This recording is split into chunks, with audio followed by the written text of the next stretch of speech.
Hello student, welcome back to my channel.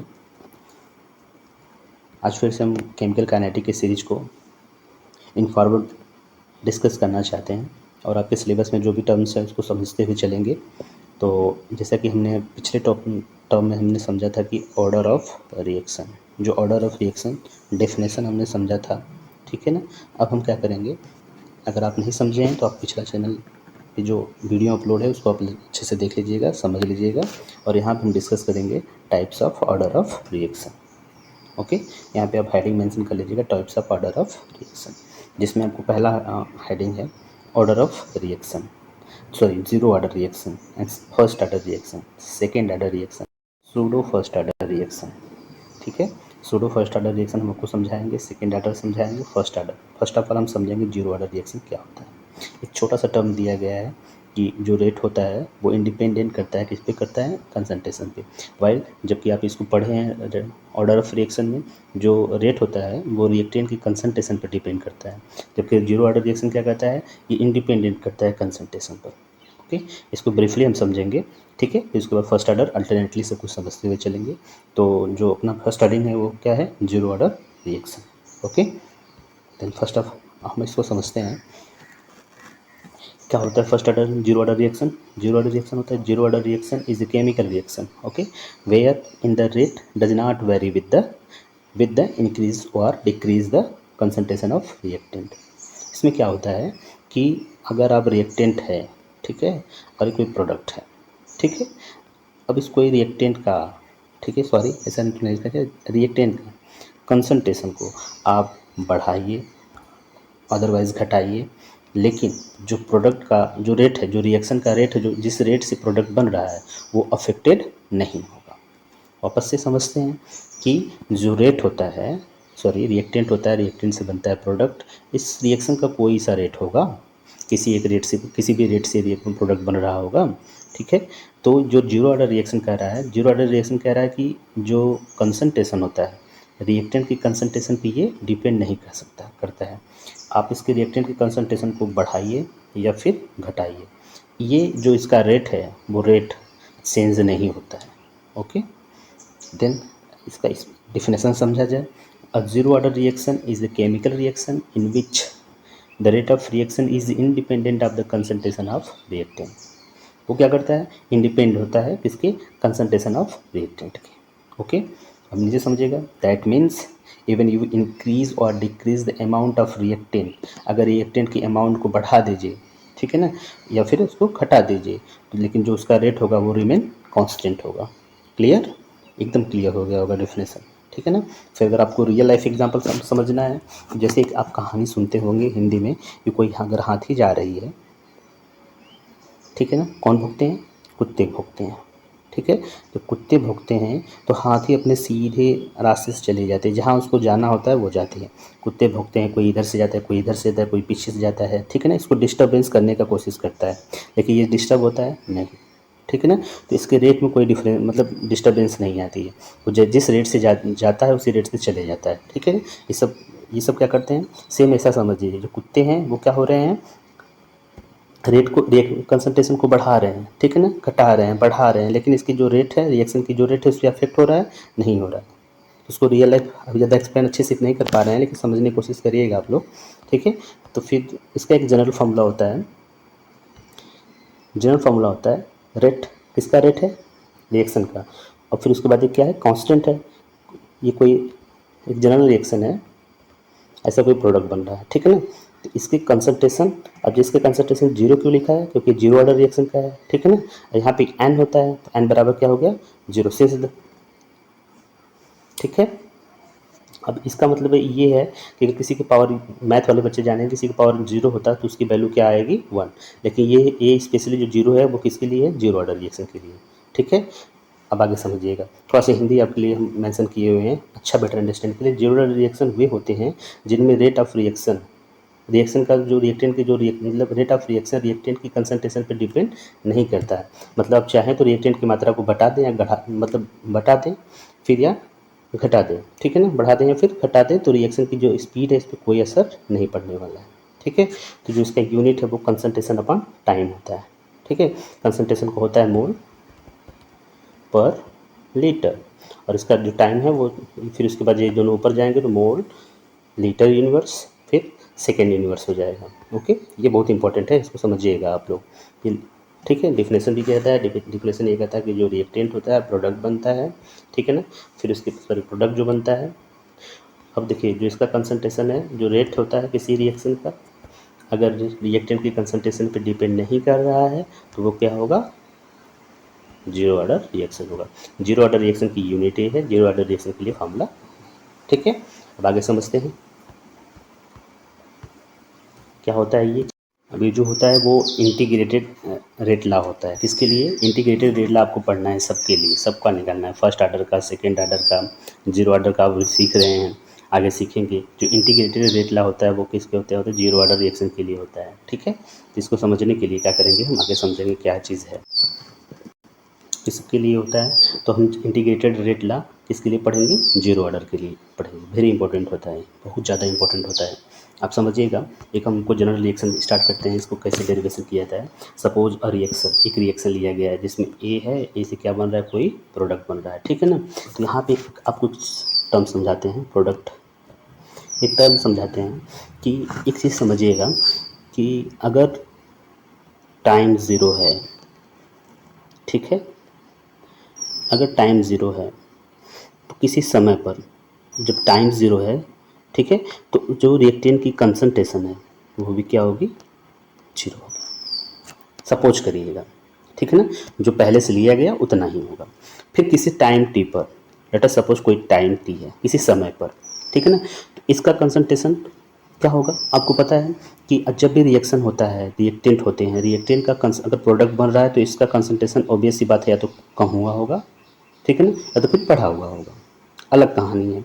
तो ये समझ लीजिएगा। अभी इसका जो क्या बोलते हैं रिएक्टेंट, वो किसी टाइम टी पर कोई समय हो गया, उस पर इसका रिएक्टेंट क्या माना गया, इस पर टी थोड़ा सा कम हुआ होगा, ठीक है ना, किसी समय पर थोड़ा सा कम हुआ होगा, ठीक है ना। इसको ए नाट मानते हैं, इसको इसको बोलते हैं इनिशियल, इसको बोलते हैं फाइनल। ओके, फाइनल क्यों? क्योंकि ये रिएक्शन के ऊपर है, ठीक है ना। अब आगे इसको समझाते हैं, फिर से समझा रहे हैं। कोई रिएक्शन है, कोई रिएक्टेंट है, रिएक्टेंट से क्या बन रहा है, प्रोडक्ट बन रहा है। तो किसी टाइम टी पर इनिशियल और फाइनल निकालने के लिए प्रोसेस है, आप भी इसको अप्लाई करिएगा, कोई भी रिएक्शन देखिएगा, बहुत ही इंपॉर्टेंट है, स्पेशली नीट के स्टूडेंट और जेई के लिए। ये टर्म इतना डिस्टर्ब करता है कि समझ में नहीं आता है कि लोग कैसे इसको निकालें। तो आप समझिएगा, इनिशियल टाइम, जब इनिशियल है तो किसी टाइम पर जब टाइम क्या होगा, ज़ीरो होगा, तो जो इसका कंसंट्रेशन वो होगा ऑब्वियस सी बात है, जीरो होगा, ठीक है ना। प्रोडक्ट बना है, नहीं बना है, ठीक है। अब इधर ध्यान दीजिएगा, जब फाइनल का निकालने जा रहे हैं तो यहाँ पे जो टाइम है वो टाइम क्या माना गया है, कोई टी है, तो इसका जो कंसंट्रेशन कुछ एटी आ गया, ठीक है, ये माना जा रहा है, लेट अस सपोज किया जा रहा है, ठीक है। अब आगे देखिएगा, फिर इसके बोल रहे हैं कि ये क्या है, जीरो ऑर्डर रिएक्शन है। जो हम रिएक्शन लिखे थे ऊपर, ए इज इक्वल टू पी, हम मान रहे हैं कि ये क्या है, जीरो ऑर्डर रिएक्शन है। जब जीरो ऑर्डर रिएक्शन तो इसके लिए एन बराबर क्या माना गया, जीरो। क्लियर। अब देखिएगा, अब इसका हम डिफरेंशियल रेट ला लगाएंगे। हम दो तरीके से रेट लिखते हैं, ठीक है ना। एक क्या होता है, अब देखिएगा, एक रेट होता है जो हम बोलते हैं कि जो कंसंट्रेशन होता है, जो उसमें कंसंट्रेशन में चेंज होता है, किसके, रिएक्टेंट के कंसंट्रेशन में जो चेंज होता है, किसके साथ, टाइम के साथ, उसको कहते हैं कि क्या होता है, वो रेट निकला है। दूसरा क्या हम बोलते हैं, दूसरा हम बोलते हैं कि जो रेट होता है किसी रिएक्शन का, जो रेट होता है वो उसके रिएक्टेंट की पावर पर डिपेंड करता है, ठीक है ना, पावर के सम पर डिपेंड करता है। ये निकालते हैं हम, ठीक है। तो इन दोनों का निकालने के बाद हम देख रहे हैं कि कौन सा रिएक्शन हम लिए हैं, ए इज इक्वल टू पी, ठीक है। तो यहाँ पे जो रेट निकालना है वो D A upon D T, minus क्यों लगाया गया, क्योंकि ये रिएक्टेंट का कम होगा, ठीक है ना, इसकी कंसंट्रेशन कुछ तो कम होगी। अब देखिए दूसरा रेट हम निकाल रहे हैं, ए की पावर के कंसंट्रेशन ऑफ ए की पावर जीरो इसलिए क्योंकि हम जीरो ऑर्डर रिएक्शन का पढ़ रहे हैं, ठीक है ना। ये तो इक्वेशन नंबर 1, इक्वेशन नंबर 2 इसको समझा गया।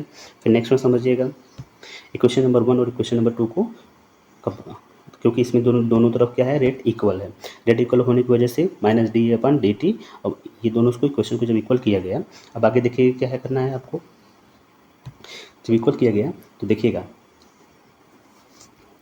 ये जो टर्म्स हैं, ठीक है ना। अब इस टर्म में मैंने पहले आपको बताया था स्टार्टिंग में कि जब किसी टर्म की पावर जीरो होता है तो उसकी वैल्यू जो होती है वो क्या होती है, 1। तो यहाँ पे इसकी वैल्यू क्या आ गई, 1, जिसकी वजह से D A D concentration of A upon D T is equal to K. ठीक है ना, तो कंसंट्रेशन टर्म को हटाया गया तो माइनस डी ए के टी के डी टी। ठीक है ना, डिफरेंशियल टर्म को लिया गया। ठीक है ना, अब समझिएगा। अब इसमें क्या करिएगा, दोनों तरफ बोथ साइड दोनों तरफ क्या करिएगा, माइनस से डिवाइड मतलब कि माइनस से मल्टीप्लाई करिएगा। इधर का माइनस प्लस हो जाएगा, इधर एक क्या गया माइनस आएगा। क्यों? क्योंकि इसको जो कंसंट्रेशन हो उसको नेगेटिव हटाया गया। ठीक है, अब ध्यान देखिएगा, इसको ब्रीफली हम समझा देंगे। इसको आप इससे आप टेंशन मत लीजिए, बस आपको समझना है कैसे डेरिवेशन हुआ है। ठीक है, इसको हम ब्रीफली समझा देंगे।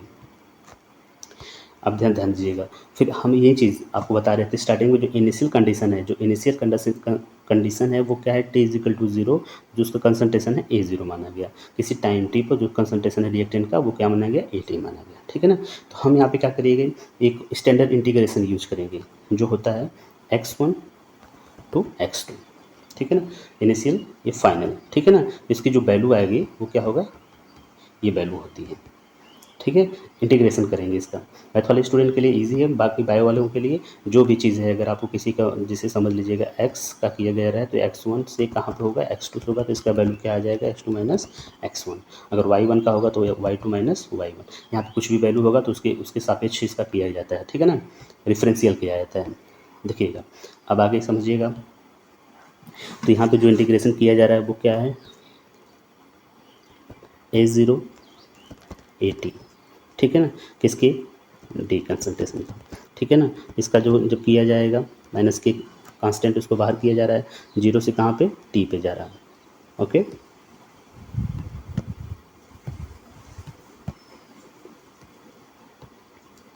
सॉरी, जीरो से कहाँ पे जा रहा था, फिर से एक बार हम लिखते हैं इसको समझने के लिए। एक कंसंट्रेशन, इनिशियल कंसंट्रेशन, ये क्या है, फाइनल कंसंट्रेशन है। ठीक है, ये डी है। ठीक है, अब उसके बाद क्या है, माइनस के को बाहर रखा, कांस्टेंट टर्म को बाहर रखा था, यहाँ पे जीरो आ गया, यहाँ पे क्या आ जाएगा, टी, ये आ जाएगा डी टी। जैसा कि आपको पिछले इस वाले से देखिएगा।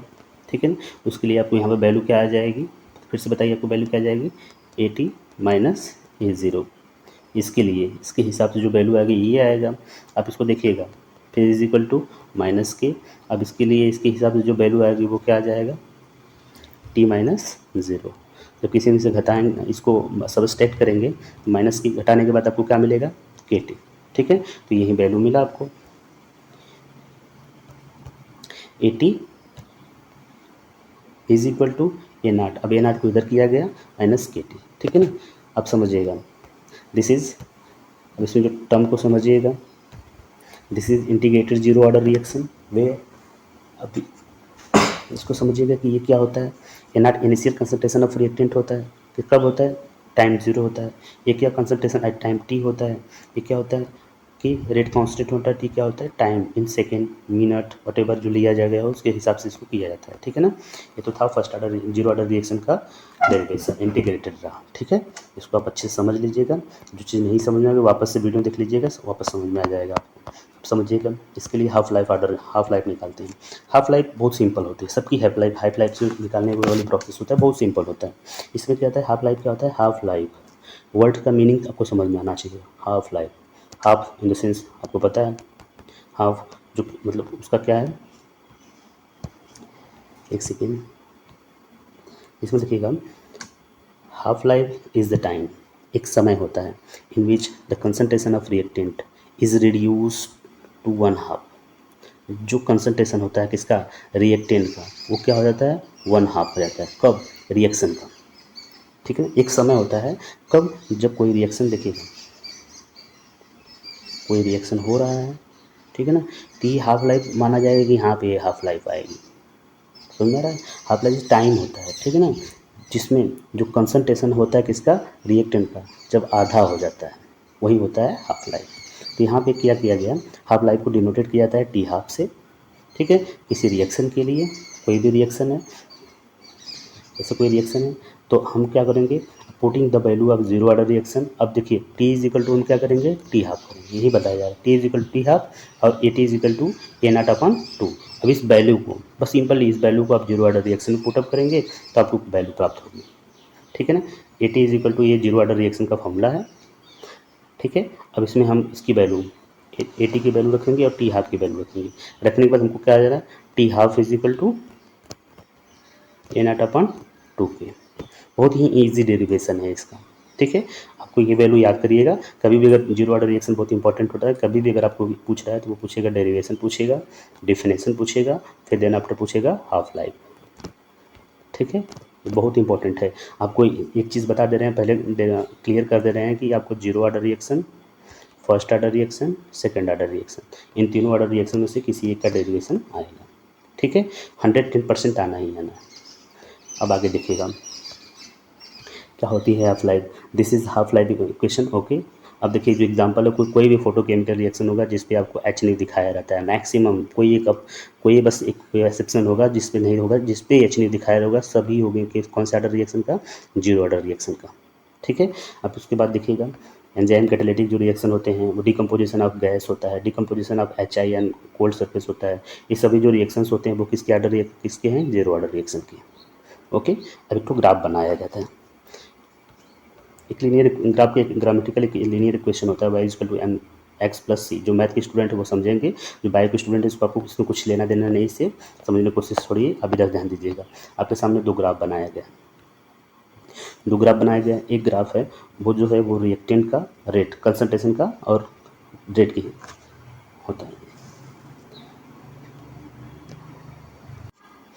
तो हमको ये जो ग्राफ है वो बताता है कि क्या है कैसे है। देखिएगा इसमें जो पहला ग्राफ है वो कंसंट्रेशन और रेट के बेस में बनाएगा, दोनों को लेकर बनाएगा, ठीक है ना। तो आपको जीरो ऑर्डर रिएक्शन पढ़ रहे हैं ना, तो इसमें देखिए एक सीधी लाइन आती है, स्ट्रेट लाइन, ठीक है। जो स्ट्रेट लाइन ये बता रहा है कि जो रेट होता है वो कंसंट्रेशन पर डिपेंड नहीं करता है, इसीलिए इसका जो लाइन आ रही है वो स्ट्रेट आ रहा है, क्लियर। अब दूसरा देख लीजिएगा, दूसरा जो टाइम और कंसंट्रेशन के साथ है वो क्या है, टाइम के साथ जो कंसंट्रेशन है वो क्या होता है, घटता है, धीरे धीरे डिक्रीज होता है, ठीक है। तो ये था अपना जीरो ऑर्डर रिएक्शन का डेरिवेशन, ठीक है। जीरो ऑर्डर रिएक्शन का डेरिवेशन, ग्राफ, फिर उसके बाद हाफ लाइफ का, फिर उसके बाद क्या था आपका, इसका डेरिवेशन बहुत ही ईजी है। थोड़ा सा दो बार इसको देख लीजिएगा, कहाँ पे अगर प्रॉब्लम हो रही है तो हमको जरूर मेंशन करिएगा, हम वापस इस वीडियो को समझा देंगे, ओके। ये था जीरो ऑर्डर रिएक्शन, ठीक है। Thank you.